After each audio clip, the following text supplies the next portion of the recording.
Puji Tuhan, salam kasih dan damai sejahtera dari Tuhan kita Yesus Kristus. Shalom. Dalam kesempatan ini kita bersyukur kepada Tuhan, saudara-saudara dimanapun Anda berada ketika boleh bergabung di dalam program Teduh saat ini. Kita boleh belajar dan merenungkan akan firman Tuhan. Mungkin saudara-saudara boleh memilih melakukan aktivitas yang lain, membalas chattingan dari teman-teman, tetapi saudara memilih untuk bergabung dalam program ini untuk beribadah menyembah Tuhan. Seorang pendeta, pengkhotbah ataupun penulis yang terkenal yang bernama Aidan Wilson Tozer. Dia pernah mengatakan sebuah kalimat yaitu, "If worship bores you, you are not ready for heaven."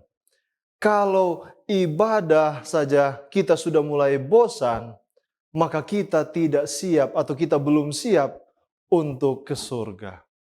Saudaraku yang kekasih, kita akan beribadah melalui merenungkan firman Tuhan saat ini. Dan mari kita tunduk kepala, kita bersatu di dalam doa. Bapa kekal, Allah yang penuh kasih.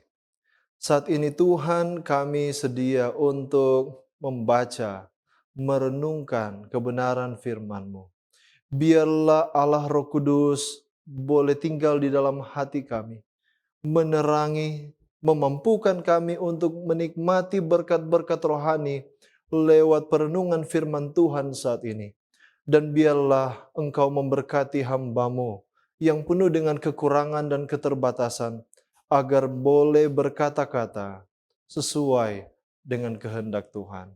Ini doa kami Tuhan, di dalam nama Yesus kami berdoa. Amin. Saudaraku yang kekasih dalam Tuhan, judul perenungan firman Tuhan yang saya pilih saat ini adalah ketika Tuhan menyatakan kemuliaan-Nya. Ketika Tuhan menyatakan kemuliaan-Nya. Berbicara kemuliaan Tuhan dalam aktivitas kita, dalam kegiatan kita, bahkan dalam ibadah kita, seringkali kita mendengarkan kalimat yang disampaikan untuk kemuliaan Tuhan. Lagu pujian dibawakan untuk kemuliaan Tuhan. Dalam Kamus Besar Bahasa Indonesia, arti kemuliaan yaitu luhur, agung, ataupun kehormatan. Jadi ketika kemuliaan Tuhan disampaikan, itu menggambarkan kehormatan Tuhan, Tuhan yang kita hormati, Tuhan yang kita agungkan. Di dalam Alkitab, ada istilah yang sangat terkenal bagi kalangan umat Kristen, umat Kristiani, yaitu kata Shekinah. Ketika bangsa Israel keluar dari tanah Mesir, dan dalam perjalanan mereka menuju ke tanah Kanaan, Tuhan memerintahkan mereka untuk mendirikan kemah suci, dan di bagian luar ada pelataran, di bagian dalam kemah atau bait suci ada dua bagian, yaitu bilik kudus dan bilik yang maha kudus. Di bilik kudus ada 7 kaki dian, ada mesbah ukupan, ada meja roti sajian, dan di bilik yang maha kudus ada tabut perjanjian, dan di bagian atasnya ada tutup pendamaian, ada kerub, kemudian di antara kedua, di atas tutup pendamaian itu, ada cahaya yang disebut dengan Shekinah, cahaya kemuliaan Tuhan. Dan cahaya itu memancar sampai ke atas, sehingga umat Israel atau bangsa Israel yang di sekeliling kemah suci dapat melihat cahaya kemuliaan Tuhan itu. Dan pada siang hari, cahaya itu seperti tiang awan yang menghindarkan Israel, bangsa Israel dari sengatan panas padang belantara. Dan pada malam hari, seperti terang yang menerangi Israel di tengah-tengah kegelapan malam di padang belantara. Saudaraku, kalau Shekinah merupakan manifestasi kehadiran Allah bagi umatnya, apakah kita nanti melihat bait suci atau kita harus ada di waktu itu untuk melihat kemuliaan Tuhan? Bagaimana kita bisa melihat kemuliaan Tuhan sekarang ini? Keluaran pasalnya yang ke-24 ayatnya yang ke-17. Firman Tuhan berkata, tampaknya kemuliaan Tuhan sebagai api yang menghanguskan di puncak gunung, itu pada pemandangan orang Israel. Waktu mereka berada di dekat Gunung Sinai, terjadilah sebuah peristiwa yang sangat luar biasa. Ketika mereka melihat di Gunung Sinai, ada api seperti api dan itulah kemuliaan Tuhan. Di dalam Keluaran pasalnya yang ke-33, Musa mendirikan kemah pertemuan sebelum kemah suci dibuat atau bait suci didirikan. Dan berulang kali Musa bertemu dengan Tuhan di kemah pertemuan itu. Dalam ayatnya yang ke-18, Keluaran pasalnya yang ke-33, Musa berkata kepada Tuhan, tapi jawabnya, perlihatkanlah kiranya kemuliaan-Mu kepadaku, kata Musa. Ayatnya yang ke-20, firman Tuhan, Tuhan katakan, engkau tidak tahan memandang wajahku, sebab tidak ada orang yang memandang aku dapat hidup. Jadi kemuliaan Tuhan itu digambarkan seperti api, digambarkan juga wajah Tuhan. Bagaimana Tuhan menyatakan kemuliaannya bagi kita sekarang ini? Saudaraku yang kekasih, ketika kita membaca firman Tuhan, di dalam Keluaran pasalnya yang ke-14, kita akan melihat bagaimana Tuhan menyatakan kemuliaannya kepada bangsa Israel. Kemuliaan Tuhan menjadi sebuah tema yang mungkin tidak sering diperhatikan, tetapi ini adalah tema yang begitu besar dan terkenal di dalam kitab Keluaran. Keluaran pasalnya yang ke-14, ayatnya yang ke-17 dan 18. Firman Tuhan, tetapi sungguh aku akan mengeraskan hati orang Mesir, sehingga mereka menyusul orang Israel dan terhadap Firaun dan seluruh pasukannya, keretanya dan orangnya yang berkuda. Aku akan menyatakan kemuliaanku, kata Tuhan. Ayat 18, maka orang Mesir akan mengetahui bahwa akulah Tuhan, apabila aku memperlihatkan kemuliaanku terhadap Firaun, keretanya dan orangnya yang berkuda. Ketika bangsa Israel keluar dari tanah Mesir, untuk terakhir kali Firaun menyuruh pasukannya untuk mengejar bangsa Israel. Dan apa yang terjadi saudara-saudaraku? Tuhan menyatakan kemuliaannya. Di mana Musa membelah Laut Merah, kemudian ada tiang awan yang berjalan di depan mereka, akhirnya pindah di belakang mereka untuk melindungi mereka, untuk melindungi bangsa Israel. Dan di sanalah Tuhan menyatakan kemuliaan bagi bangsa Israel ketika Tuhan melepaskan mereka dari bahaya. Ketika Tuhan melindungi umatnya dari bahaya, Tuhan telah menyatakan kemuliaannya. Saudaraku yang kekasih dalam Tuhan, ketika kita terlepas dari bahaya, mungkin kita tidak menyadari bahwa Tuhan sedang menyatakan kemuliaannya. Satu kali di tahun 2013 saya bersama teman-teman saya, kami mengadakan pelayanan di Kota Tomohon. Waktu itu kami sedang berkuliah di Universitas Kelabat. Dan di Sabat pagi kami mengadakan perjalanan dari Air Madidi menuju ke Tomohon. Dan untuk menuju ke Tomohon kami melewati jalan Ring Road. Jalan Ring Road. Ring Road. Dan pada pukul 9 pagi, hujan begitu deras. Jalan sangat licin. Dan wiper mobil akhirnya harus kami nyalakan. Dan teman saya yang mengendarai kendaraan di depan, kami duduk di bagian belakang. Saat itu, teman saya yang sementara menyetir mobil, ditelepon oleh orang tuanya. Jadi mereka bercerita di telepon, di handphone, sambil teman saya yang sedang menyetir, dia memegang handphone bercerita dengan orang tuanya. Tiba-tiba ada satu kalimat yang disampaikan oleh orang tuanya kepadanya. Apa kabar? Bagaimana kabarmu? Dan setelah sahabat saya yang sementara menyetir mobil sambil memegang telepon, dia katakan, puji Tuhan, kabar baik terlihat, kami melihat dalam jarak hanya sekitar 10 meter, ada mobil di depan kami, di jalur kami, yang sudah terbalik, dan Kami langsung berteriak, awas! Teman saya yang memegang telepon langsung melempar handphonenya. Dia memegang setir dan langsung membelokkan setir ke arah kiri. Puji Tuhan tidak ada rumah-rumah ataupun tempat-tempat berjualan. Waktu itu masih cukup lebar jarak antara jalan dan rumah pemukiman yang ada. Jadi dia langsung belok ke kiri dan akhirnya dalam jarak yang begitu dekat kami boleh terhindar dari bahaya, dari kecelakaan waktu itu. Saudaraku yang kekasih, setelah kami terhindar, kami langsung berhenti dan kami berdoa kepada Tuhan. Tuhan telah melindungi kami dari bahaya. Waktu itu kami bersyukur kepada Tuhan walaupun mungkin dalam kelalaian kami, tetapi Tuhan masih melindungi kami waktu itu dari bahaya. Saudaraku, Tuhan menyatakan kemuliaannya ketika Dia melindungi dan melepaskan kita dari bahaya. Saya bersama istri saya melayani di wilayah Minahasa Tenggara dan istri saya baru-baru ini mengalami sindrom yang namanya baby blues syndrome. Ada ketakutan yang berlebih yang dia rasakan.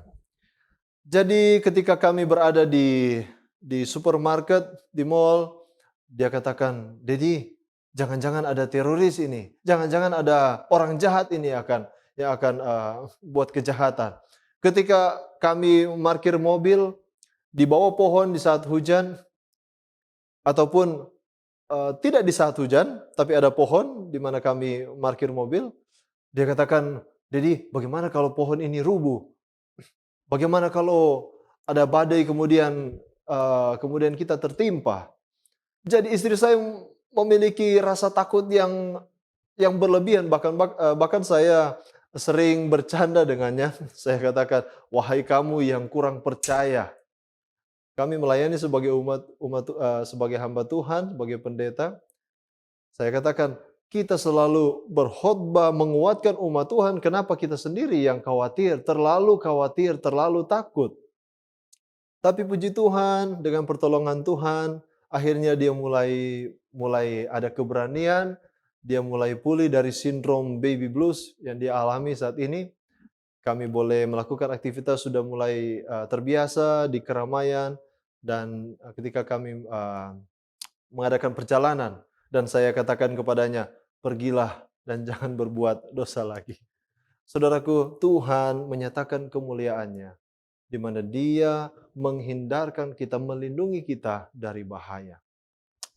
Di dalam Keluaran pasalnya yang ke-16, ayatnya yang ke-7 sampai ayatnya yang ke-10 memberikan informasi ketika bangsa Israel dalam perjalanan di padang gurun, mereka bersungut-sungut kepada Musa, pada Harun.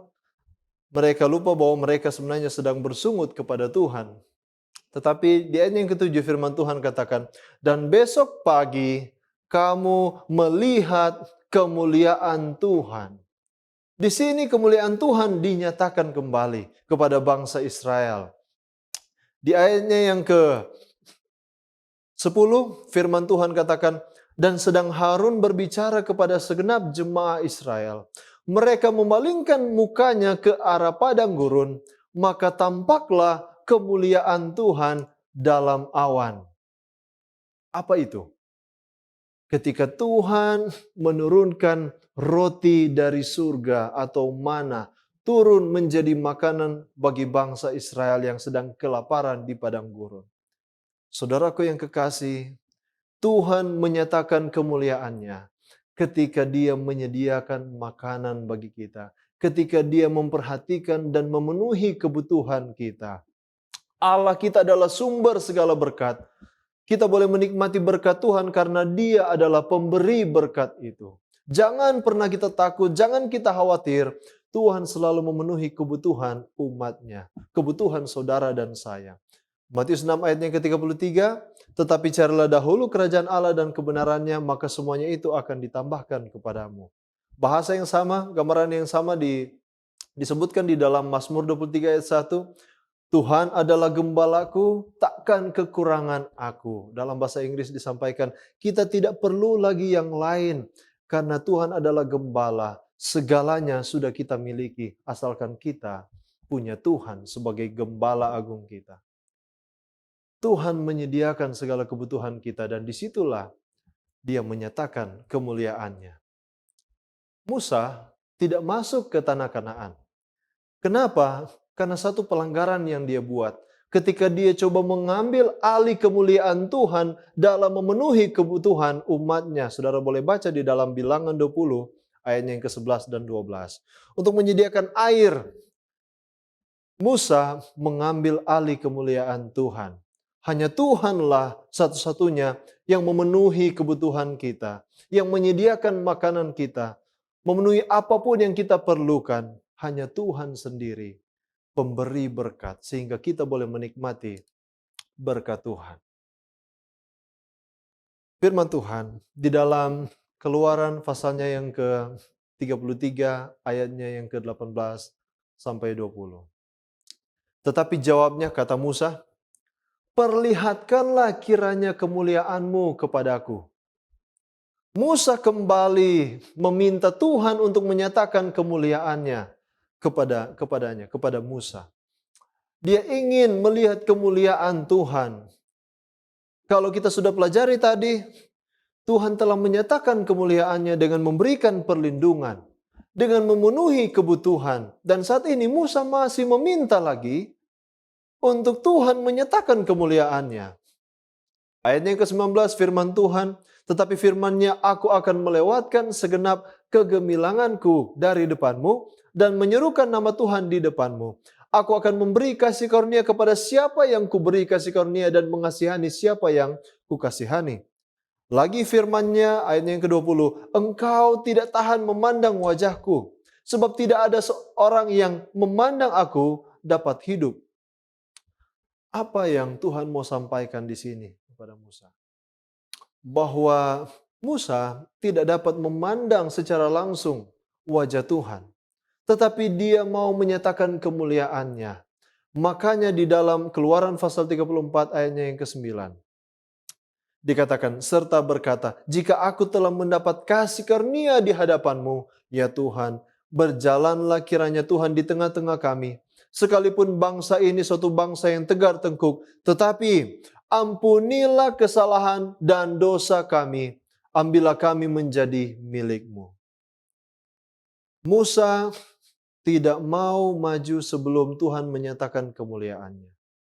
Dia ingin Tuhan menyatakan kemuliaannya dengan cara apa? Dengan mengampuni dia dari segala kesalahan dan dosa yang dia lakukan. Dengan mengampuni bangsanya yang tegar tengkuk, yang penuh dengan kelemahan.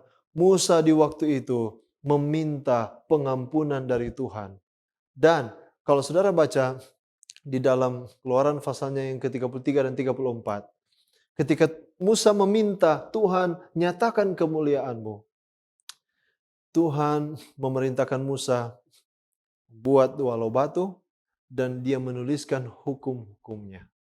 Saudaraku, kemuliaan Tuhan dinyatakan ketika dia menuntun kita kepada jalan kebenaran. Kemuliaan Tuhan dinyatakan ketika dia mengampuni kita dari dosa. Dan dia menolong kita untuk hidup sesuai dengan hukum-hukumnya. Hidup sesuai dengan firman-Nya. 2 Tawarik pasalnya yang ke-7 ayatnya yang ke-14. Firman Tuhan. Dan umatku yang atasnya namaku disebut, merendahkan diri, berdoa, dan mencari wajahku, lalu berbalik dari jalan-jalannya yang jahat. Maka aku akan mendengar dari sorga dan mengampuni dosa mereka, serta memulihkan negeri mereka. Kata yang digunakan adalah kata metanoia. Berbalik. Bukan berubah-ubah sesuai dengan situasi, tetapi berbalik dari jalan yang jahat. Awalnya dia berjalan arah kiri.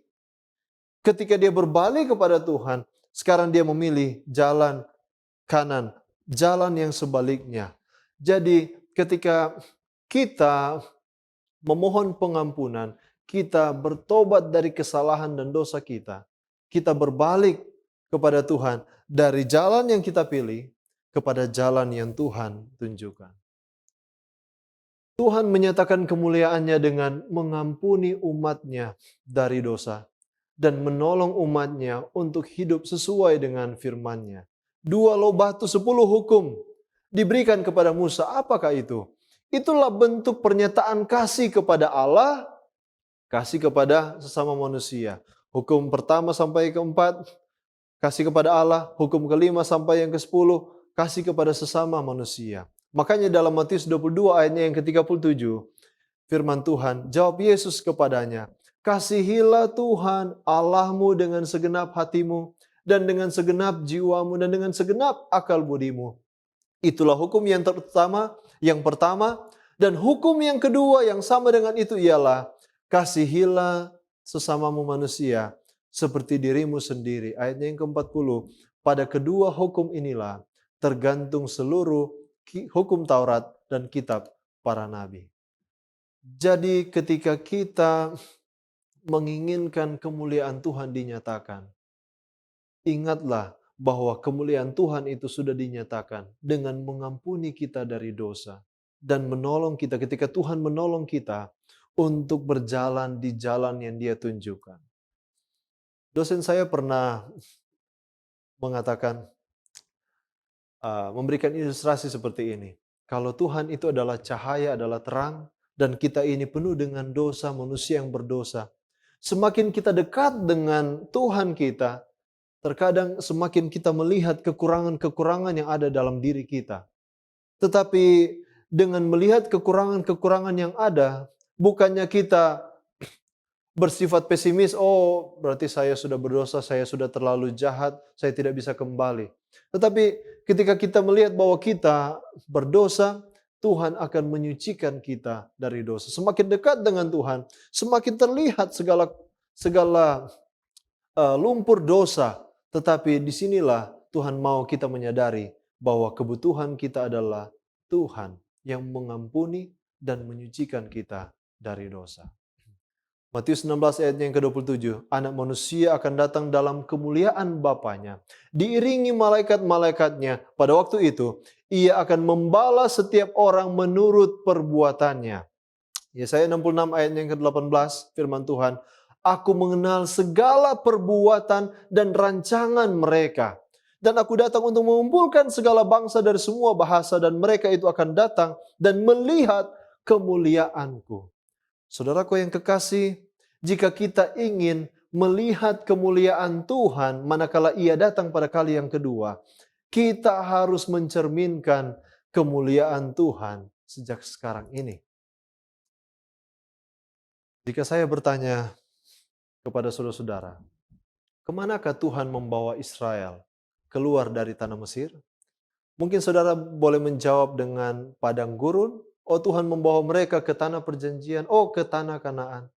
Itu benar secara geografi, tapi dalam Keluaran 19 ayatnya yang keempat, firman Tuhan katakan, kamu sendiri telah melihat apa yang aku lakukan kepada orang Mesir, dan bagaimana aku telah mendukung kamu di atas sayap Raja Wali, dan membawa kamu, bukan ke padang gurun, bukan ke Kanaan, tetapi dikatakan, membawa kamu kepadaku. Tuhan ingin membangun hubungan dengan umatnya Israel. Kemuliaan Tuhan adalah ketika Dia hadir bersama dengan umatnya. Dan kita percaya kalau Tuhan hadir bersama umatnya di waktu dahulu, Tuhan juga selalu ada bersama-sama dengan kita. Saudaraku yang kekasih, kalau kemuliaan Tuhan dinyatakan ketika Dia melepaskan kita dari bahaya, melindungi kita. Kalau kemuliaan Tuhan itu dinyatakan ketika Dia menyediakan kebutuhan kita, memelihara hidup kita. Dan ketika kemuliaan Tuhan itu dinyatakan ketika Dia mengampuni kita dari segala kesalahan dan dosa. Saya ingin mengajak kepada saudara sekalian. 2 Korintus 3 ayat yang ke-18. Marilah kita mencerminkan kemuliaan Tuhan. Kita memohon Tuhan untuk mengubah hidup kita dan tabiat kita menjadi serupa dengan gambarnya. Yesaya 66 ayatnya yang pertama katakan, bangkitlah, menjadi teranglah, sebab terangmu datang, dan kemuliaan Tuhan terbit atasmu. Mari kita berusaha mencerminkan kemuliaan Tuhan hari ini. Niscaya ketika Tuhan datang dalam kemuliaannya, kita akan dipersatukan dan diselamatkan ke dalam kerajaannya. Tuhan memberkati kita sekalian. Saya bawa dalam nama Yesus. Amin. Mari kita tunduk kepala dan kita bersatu di dalam doa. Bapa kekal, Allah yang penuh kasih. Dalam kesempatan yang indah ini Tuhan, kami bersyukur bahwa Tuhan selalu menyatakan kemuliaan-Nya. Tuhan selalu menyatakan kemuliaan manakala kami mendapatkan perlindungan dari bahaya. Kemuliaan Tuhan yang dinyatakan ketika Engkau memenuhi segala kebutuhan-kebutuhan kami. Dan kemuliaan Tuhan itu dinyatakan ketika Engkau mengampuni kami dari dosa dan menolong kami agar boleh hidup sesuai dengan firman-Mu. Tuhan, terima kasih kemuliaan yang Engkau nyatakan. Saat ini Tuhan, kami rindu untuk menyatakan kemuliaan Tuhan, mencerminkan kemuliaan Tuhan di dalam hidup kami, dalam setiap perkataan dan tingkah laku kami. Mampukan kami Tuhan, agar ketika kami boleh mencerminkan tabiat Tuhan, mencerminkan kemuliaan Tuhan, ketika Tuhan datang dengan kemuliaannya, kami boleh sama-sama dipersatukan di dalam kerajaan sorga. Terima kasih untuk waktu yang indah. Biarlah pengalaman rohani yang boleh kami nikmati saat ini menjadi berkat bagi kami. Terpujilah Engkau Tuhan. Kami boleh berdoa di dalam nama Tuhan Yesus, Juru Selamat, Penebus kami. Amin.